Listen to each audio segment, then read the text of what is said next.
Welcome to another episode of the Mobycon Academy Spotlight sessions, where we shine the light on the hidden heroes of the Dutch transportation system. I'm joined today by my colleague Angela. Welcome. Thank you.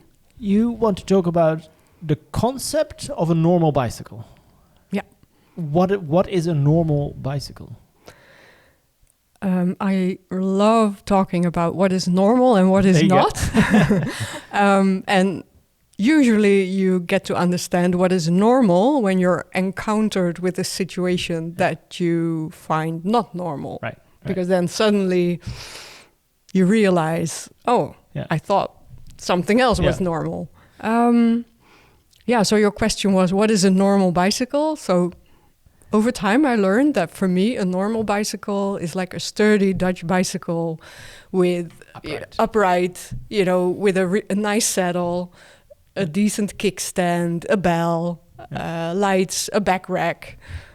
Mud guards? Mud guard, yes, and chain guard. Chain guards. Yeah. Just things that make cycling a little more practical. Yeah. But when did you realize that normal was not necessarily normal?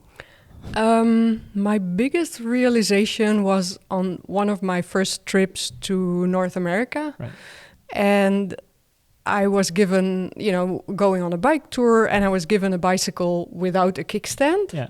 Also, several other accessories were not there, but especially the kickstand. So I was holding that bike and I was thinking, where do I put this bike if I want to put it away for a bit? Then I was like, okay, this is not normal for me. Yeah.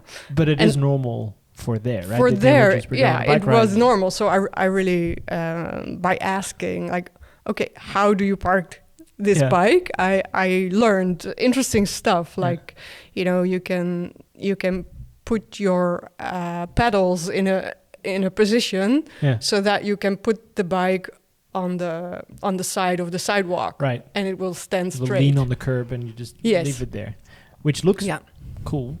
Yeah, I thought so too. It's like, this is really cool. And I sometimes do it now, even though I have a kickstand on my own bike. But in the Netherlands, you barely see that ever on the I had never seen it before. No, it's not a thing we do here. Yeah. Yeah, nice. and so that also made me think more about other... right, because it's not just about the bicycle, right? What in your opinion, does it say anything about the bicycle culture that you're in? What the type of bike that's prominent? Yeah, I think it's related to this development in a lot of countries where cycling is like for sports, and where people want to have a bicycle that is as light as possible and that can go fast. Yeah, and not necessarily practical for doing your shoppings or bringing your kids to school and all the stuff that I was doing. And so that's how I started to understand also that aspect better. How also these like little things on the bikes are connected with how you use the bike, and then who does that? Exactly. Yeah. Who does it open up the option of riding a bike to? Because I've when I moved to New Zealand, I felt the same. Why do these people have mud guards? It rains a lot, and they all get to work in their muddy clothes, and I just want to wear the same outfit. So put a mud guard on, and it makes it easy. Yeah, nice. So we kind of covered what it is in our little discussion before. You told me a really interesting fact about the invention of the chain guard as we know it now, which in my view was something that we've had for ages in the way it looks now, but it's not even that new or that old. Sorry. Yeah. So I'm always interested in some historical, like super daily life historical facts, so to say. And then I stumbled into this woman who invented the plastic chain guard to replace the textile cloth chain guard in the 1970s. And she was one of the owners of a bicycle factory and actively involved in improving the process of producing bicycles and producing pieces of bicycles. And so, she holds the patent still. The patent on that. Amazing. And that's not that long ago. And now every bike you see has it was in the 1970s. Yeah, right. Amazing. Nice. So is this something that we need in an international context? Would you recommend that North American countries start to import mudguards and chain?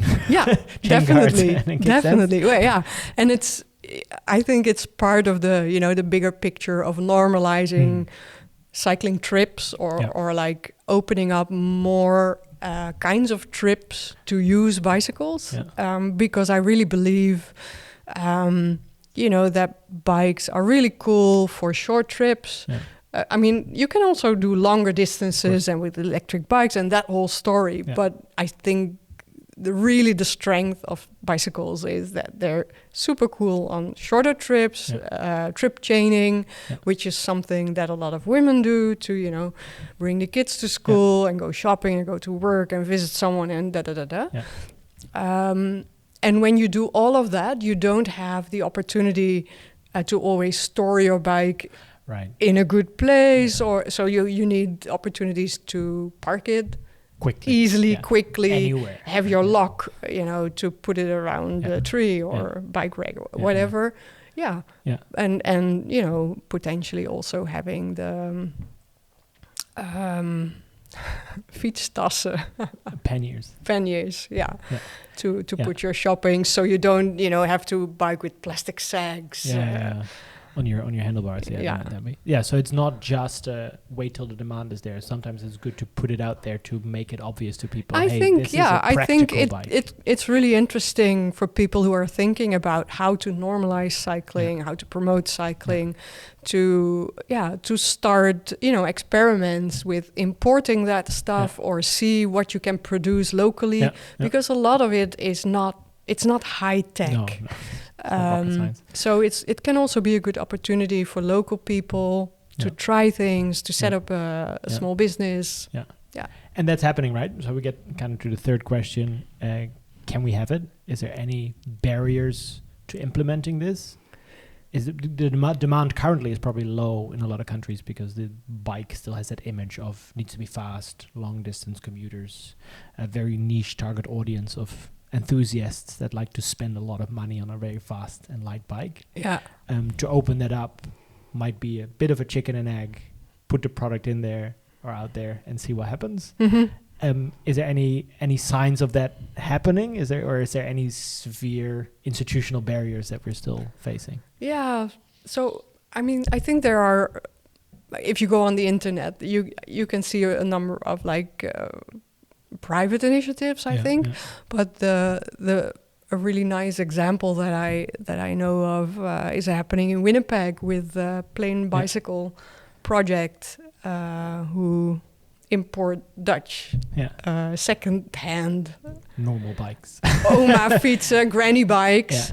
With everything on it, and they sell it. So the demand is there. You just need to drip feed it, and it's like a latent demand. Exactly. People see it and think, "Oh, I could see myself riding something like that instead of this carbon frame, $8,000 bike." Exactly.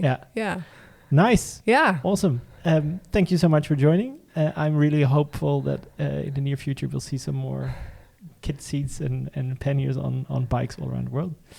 And thank you for watching this episode of Mobycon Academy Spotlight Sessions, and we hope to see you next time.